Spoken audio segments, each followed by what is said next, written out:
श्री राम ज्योतिष India YouTube channel में सभी ज्योतिष प्रेमियों का स्वागत है।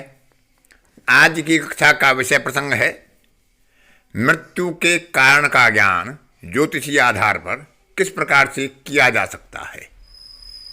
जीवन और मृत्यु ये दो प्रक्रियाएं हैं। जीवन है तो मृत्यु भी है, और इनके लिए कहा गया है कि लाभ हानि जीवन मरण यश अपयश विधिहात। किसी जातक की मृत्यु कहाँ होगी, कब होगी, कैसे होगी, यह जन्म काल के आधार पर ही या भाग्य के आधार पर भी निर्धारित होता है। जातक के कर्मों के ऊपर उसके प्रारब्ध का फल उसे प्राप्त होता है। किसी की सामान्य मृत्यु होती है, किसी की जटिल मृत्यु होती है, किसी का दुर्मरण होता है, किसी की सदगति होती है, किसी की दुर्गति होती है। ये सब अपने अपने प्रारब्ध का फल जातक को प्राप्त होता है। तो ज्योतिषीय आधार पर हमारे महर्षियों ने, ऋषि मुनियों ने अनेकों शोध किए, अनेकों विचार दिए कि किस प्रकार से मृत्यु का विचार किया जाए कि मृत्यु घर में होगी, बाहर होगी, मार्ग में होगी या किस कारण से होगी। रोग से होगी, चोट से होगी, दुर्घटना से होगी या अन्य किसी कारण से होगी। तो ग्रहों के कारकत्व आप सभी जानते हैं, कौन कौन ग्रह किस किस कारकत्व को धारण करते हैं। तो आज की कक्षा में इसी बात पर विचार करेंगे कि मृत्यु के कारण का साधन कैसे किया जा सकता है। यह एक बहुत जटिल विषय है, इसकी गंभीरता बहुत जबरदस्त है। फिर भी कुछ सामान्य सूत्र मैं आपको बताने जा रहा हूं, जिनके आधार पर आप आकलन कर सकते हैं। उसके आगे भी बहुत खुला आसमान है, आप आगे शोध कर सकते हैं, क्योंकि यह एक अंतिम सत्य नहीं होता है। आसमान खुला हुआ है, शोध के रास्ते खुले हुए हैं, हमें आगे भी विचार करना चाहिए। क्योंकि एक योग यदि फलित नहीं होता है तो कहीं ना कहीं उसमें कोई दूसरा योग सम्मिलित होता है, जो उस योग के परिवर्तन के लिए उत्तरदायी होता है।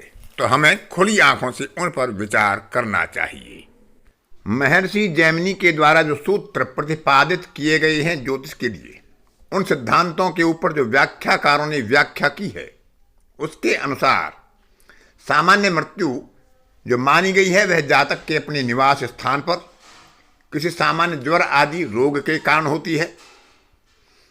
कुछ जटिल रोगों के कारण मृत्यु होती है, जिसमें तपेदिक, कैंसर या ऐसे ही अन्य जटिल रोग हो सकते हैं जो कष्टकारी होते हैं, लंबे समय तक जातक को कष्ट प्रदान करते हैं। इसके अलावा एक दुर्मरण होता है। कोई जातक अग्नि से जलकर मर जाता है, कोई जातक जल में डूबकर मर जाता है। किसी की मृत्यु अस्त्र शस्त्र से होती है, किसी की मृत्यु किसी भारी पदार्थ के नीचे दबने के कारण हो जाती है। कोई विस्फोट में मारा जाता है, कोई दुर्घटना में मारा जाता है, कोई भूकंप, ज्वालामुखी आदि के द्वारा मृत्यु को प्राप्त होता है। किसी की मृत्यु आसमानी बिजली से या जो जल विद्युत कृत्रिम बिजली है इसके द्वारा होती है। कोई ऊंचाई से गिरकर मृत्यु को प्राप्त होता है, कोई विष वमन करके, विष का भोग करके, फांसी आदि लगाकर या सरकार के द्वारा दंडित होकर किसी की मृत्यु हत्या के द्वारा होती है। तो कोई व्यक्ति स्वयं अपने जीवन की लीला को समाप्त करके आत्महत्या कर लेता है। इनको ज्योतिष में दुर्मरण की संज्ञा दी गई है। तो इसमें बताया गया है सामान्य सूत्र में कि अष्टम भाव में यदि चर राशि और चर नवांश होता है तो मृत्यु जन्म स्थान से या निवास स्थान से दूर होती है। यदि वहां पर स्थिर राशि का प्रभाव अधिक बलवान होता है तो मृत्यु अपने निवास स्थान पर ही होती है। यदि द्विस्वभाव राशि का प्रभाव वहां पर बलवान होता है तो मार्ग में यात्रा करते समय जातक मृत्यु को प्राप्त होता है, जिसमें दुर्घटना आदि हो सकती है या कहीं सामान्य रूप से किसी बीमारी के कारण उसकी मृत्यु हो सकती है। अब मृत्यु के कारण के बारे में विचार करें तो अष्टम भाव से अष्टम भाव यानी तृतीय भाव का विचार महर्षि जैमिनी सिद्धांत के व्याख्याकारों ने ज़्यादा महत्वपूर्ण बताया है कि तृतीय भाव जो होता है उसका हम विचार करें लग्न से या आत्मा कारक से। आत्मा कारक और लग्न में जो भी बलवान हो उससे हम तृतीया का विचार करें, या यदि दोनों समान बली हो तो जो ज़्यादा पाप प्रभावी हो उससे विचार करना चाहिए।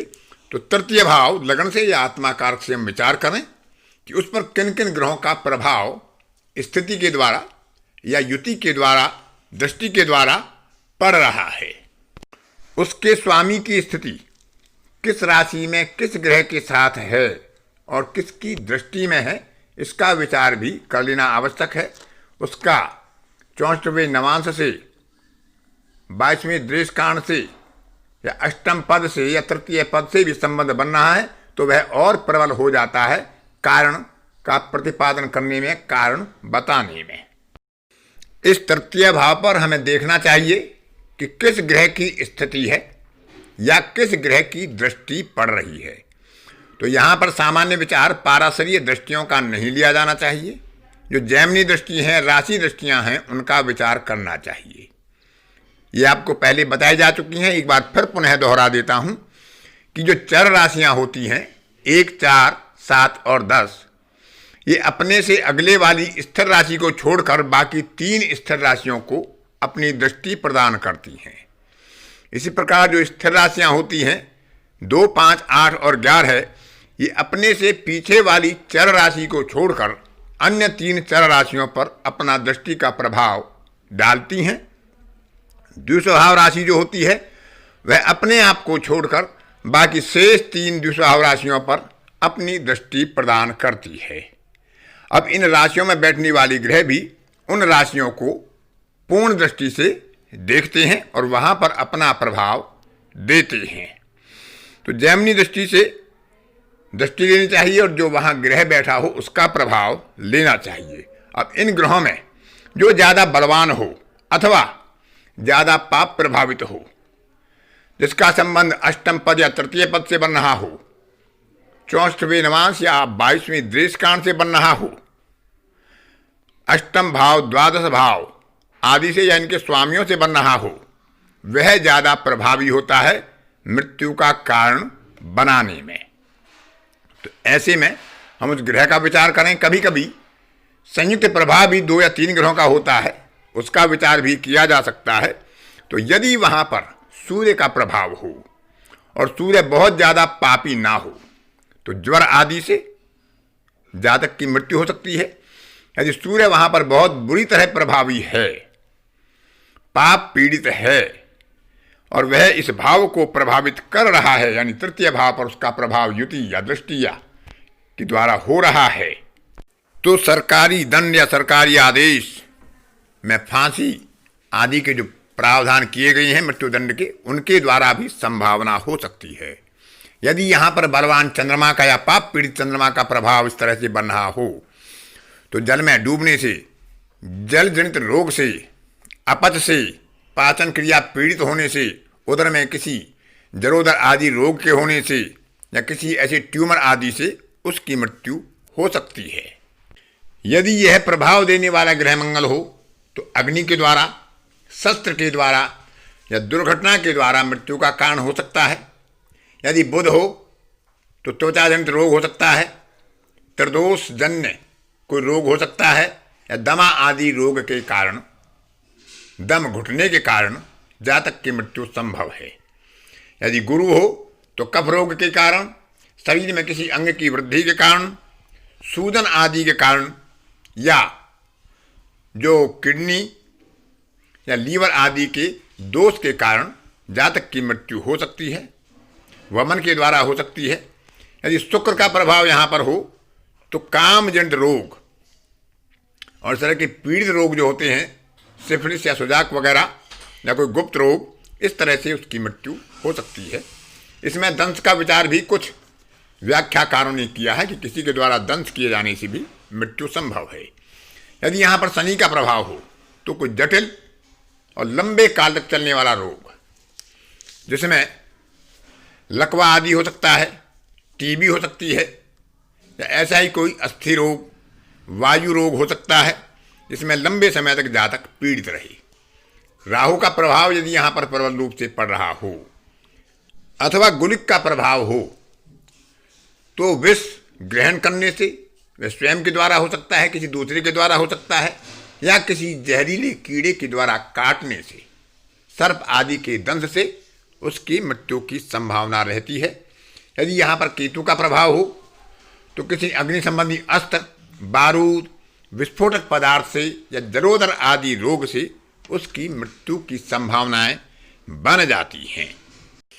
इसमें तृतीय भाव के स्वामी और अष्टम भाव के स्वामी की स्थिति और युति का भी विचार करना चाहिए कि वह किस राशि में है, किस ग्रह के आधिपत्य में है, किस ग्रह की दृष्टि में है, उनका प्रभाव भी पड़ता है।